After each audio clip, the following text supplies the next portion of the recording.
Histoire. Il était une fois. Bonjour à tous, bonjour chers petits amis. Aujourd'hui, la paix commence par toi.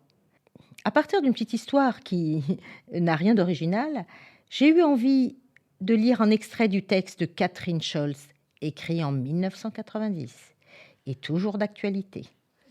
Hier, dans la cour d'une petite école, j'ai vu à travers la grille 2 copains de CP se disputer pour une histoire de combat de toupie.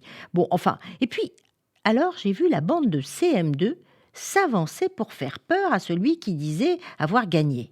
Oh, le pauvre petit, il avait peur.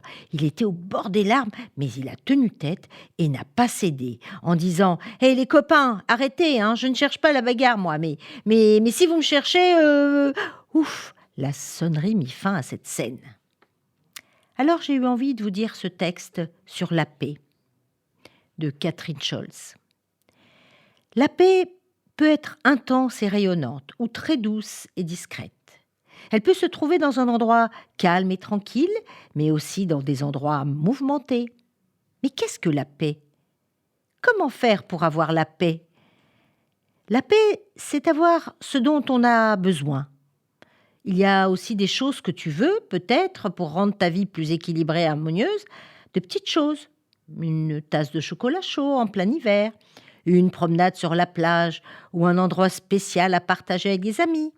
Ou alors des choses plus importantes, comme ne pas avoir peur, se sentir libre, pouvoir apprendre et étudier, savoir que tu es aimé par ta famille ou tes amis, ça c'est essentiel. Les gens sont différents et peuvent avoir besoin de choses différentes. La paix, c'est quand tu peux être différent, quand tu acceptes que les autres soient différents de toi. Avoir et respecter des idées, des croyances et des sensibilités différentes. Alors, il y a des gens qui préfèrent vivre seuls pour pouvoir être en paix. Mais est-ce que la solitude crée un sentiment de paix ?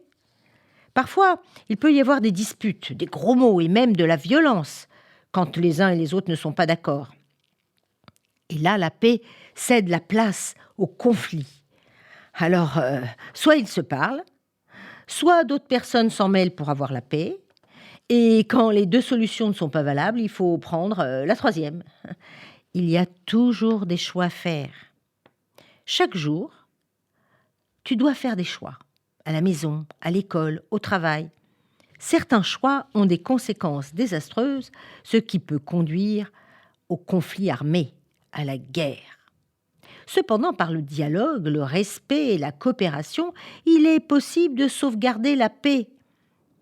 Alors, travailler pour la paix est plus difficile qu'utiliser la force brutale. Ça, on le sait.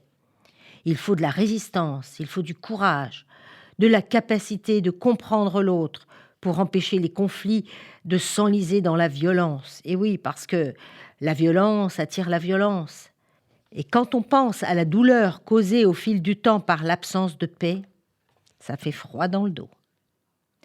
Tout au long de l'histoire, il y a eu des gens qui ont travaillé pour la paix, essayant d'améliorer la vie des autres. Travailler pour la paix, c'est parfois savoir dire non, non et non.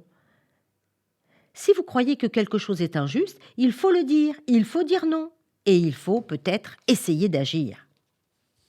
Mais il est bon de se rappeler que nous dépendons tous les uns des autres.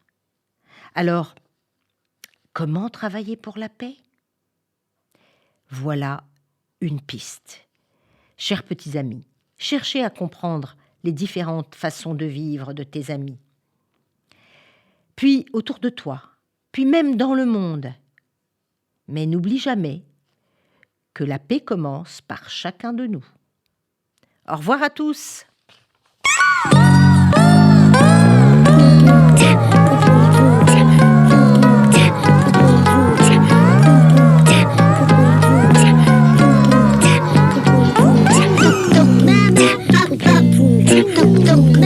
Papa,